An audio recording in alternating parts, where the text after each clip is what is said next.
Bonjour, je m'appelle Marc-Albert Paquette, je suis conseiller pédagogique en français langue seconde pour la commission scolaire Lester B. Pearson. Bienvenue à nouveau à l'initiative DAB, le design d'apprentissage bimodal. Aujourd'hui, Laurie et moi, on va réfléchir à la question suivante. Comment on fait pour optimiser les discussions en ligne? Ce qu'on veut vraiment, c'est que les élèves soient engagés, parlent, communiquent, correspondent dans les différents cours. Donc, on va vous proposer 3 stratégies clés pour optimiser ces conversations-là, ces discussions-là. D'une part, c'est de prendre le meilleur tant des conversations qu'on peut avoir en direct que celles qu'on peut avoir en différé, donc synchrone et asynchrone. Dans un deuxième temps, on va aussi réfléchir à savoir comment on peut susciter des conversations engageantes, comment est-ce qu'on peut les lancer comme enseignant.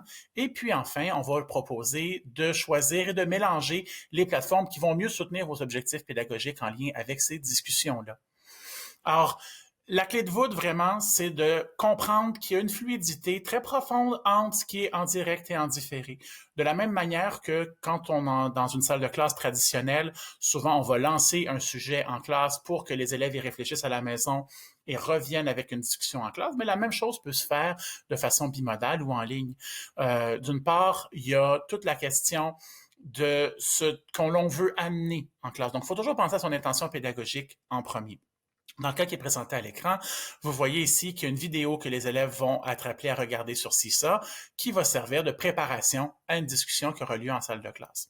Donc, ça peut être ça sur CISA ou sur Classroom, mais ça peut également être un catalyseur de conversation qui sera vu par les élèves sur Flipgrid ou encore un sondage qu'on va proposer aux élèves dont les résultats seront traités en classe physique ou en visioconférence.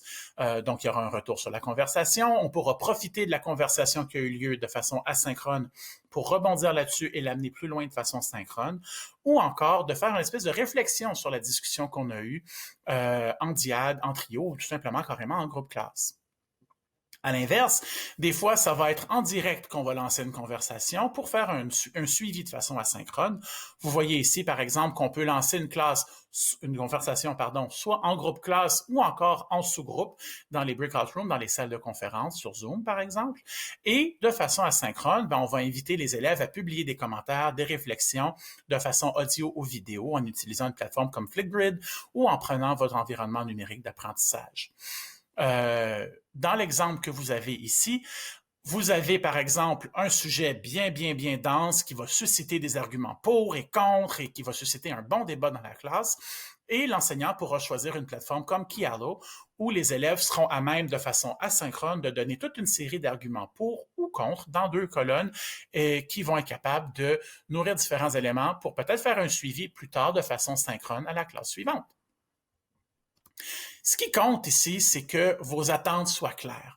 Pour que les discussions soient riches, il faut que l'élève sache ce qui est attendu de lui ou d'elle.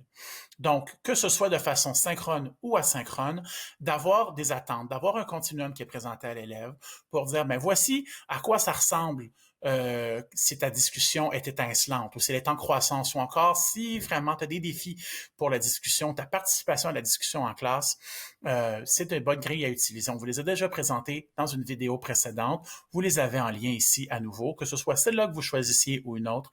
La clé de voûte, c'est vraiment que les attentes comme enseignante soient claires auprès des élèves. Une fois que vous avez pensé à inclure un flux de discussion asynchrone et synchrone dans vos cours, la stratégie suivante consiste à rendre vos amorces de discussion aussi engageantes que possible. Par exemple, une bonne question de départ serait « Qu'est-ce que ta famille fait déjà pour protéger l'environnement ?» Vous la publiez sur un forum de discussion en ligne et vous leur demandez de répondre par quelques phrases à l'écrit. Éventuellement, d'autres élèves peuvent réagir avec d'autres phrases, mais la conversation est toujours dirigée par vous, l'enseignant qui mène la conversation et la modère. C'est bien, mais en vérité, elle finit par être assez plate et pas aussi engageante que vous et vos élèves le souhaiteriez. La bonne nouvelle, c'est que vous pouvez ajouter quelques petites modifications à vos amorces pour les rendre plus attrayantes. L'une de mes préférées est d'encourager une réponse de type format média varié, qui peut prendre plusieurs formes différentes. Par exemple, vous pouvez demander aux élèves d'ajouter une vidéo ou une capsule audio pour la classe et ou encore vous pouvez utiliser un lien Flipgrid ou l'intégrer à Seesaw ou Classroom.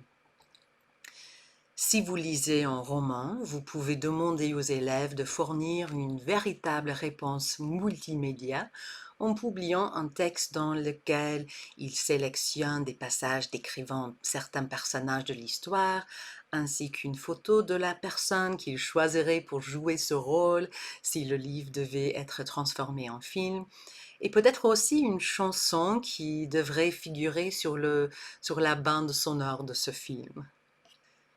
Permettez-vous d'être aussi créatif que vous le souhaitez et donnez aux élèves la permission d'être créatifs eux aussi. Je trouve que lorsque vous faites un message multimédia comme celui-ci, non seulement c'est plus intéressant pour les élèves, mais surtout ils ont hâte de voir ce que leurs camarades de classe publient. Vous pouvez également envisager de demander aux élèves de mener une entrevue hors écran, peut-être avec un membre de leur famille ou un ami, ou une entrevue à l'écran avec un expert invité. L'idée ici est de leur faire tenir une conversation sur le sujet d'une manière plus authentique, puis de la résumer ou encore de partager ce qu'ils ont appris ou retiré de cette expérience. Le jeu de rôle est un autre moyen utile de rendre la discussion plus engageante.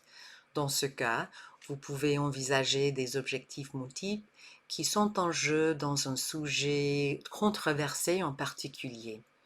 Attribuer aux élèves le rôle de défendre un point de vue en particulier, de faire une recherche en ayant ce point de vue en tête, puis d'être le porte-parole de cette perspective dans la discussion de classe.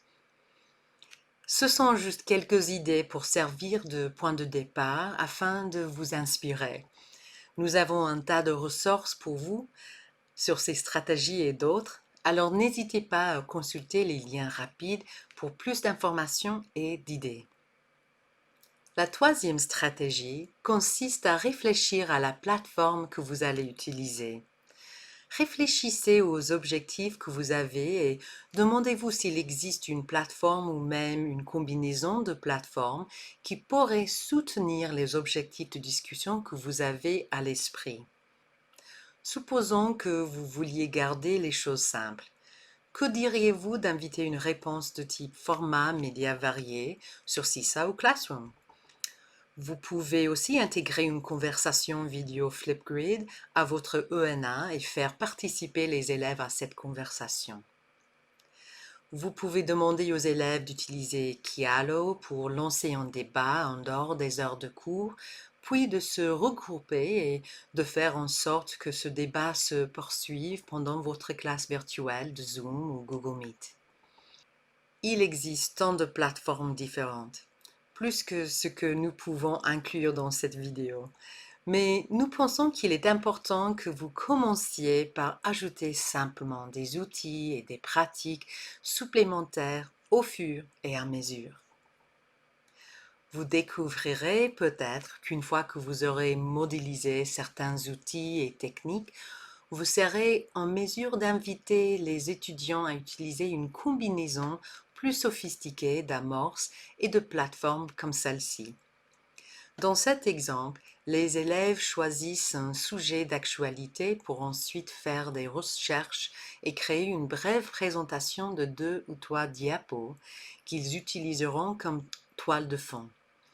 Ils peuvent également créer une présentation interactive à l'aide d'un jeu de diapos avec Pear Deck qu'ils utiliseront de manière asynchrone ou qu'ils pourront utiliser en classe pendant leur prochaine rencontre.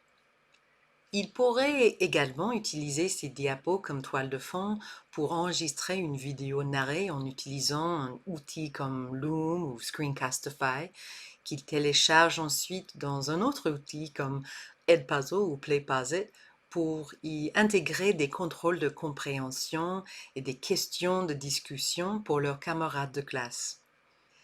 C'est certainement un exemple très avancé où vous avez des élèves qui mènent des conversations en utilisant des médias et des plateformes mixtes.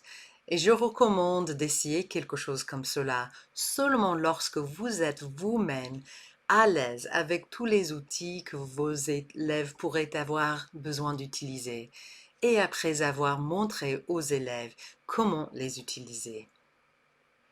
Il n'y a pas de limite à ce que vous pouvez faire et nous espérons que cette vidéo vous incitera à envisager toutes les possibilités à ce qui marchera bien pour vous et pour vos élèves. Comme je l'ai déjà mentionné, nous avons rassemblé toutes sortes de ressources et d'exemples liés à l'optimisation des discussions en ligne. Veuillez consulter les liens rapides qui vous aideront à tirer parti des discussions asynchrones et synchrones dans vos classes, à vous assurer que vous utilisez les amorces les plus intéressantes possibles et à combiner et utiliser différentes plateformes pour soutenir les objectifs de discussion que vous avez pour vos élèves. Aussi, si vous ou quelqu'un que vous connaissez dans les écoles de Lester B. Pearson a un excellent exemple de la manière dont vous menez des discussions en ligne de manière asynchrone ou synchrone ou les deux, veuillez nous faire part de ces exemples afin que nous puissions les inclure dans ce projet et dans nos liens rapides. Nous vous remercions de prendre le temps de regarder cette vidéo et nous vous encourageons à découvrir les autres sujets de cette série.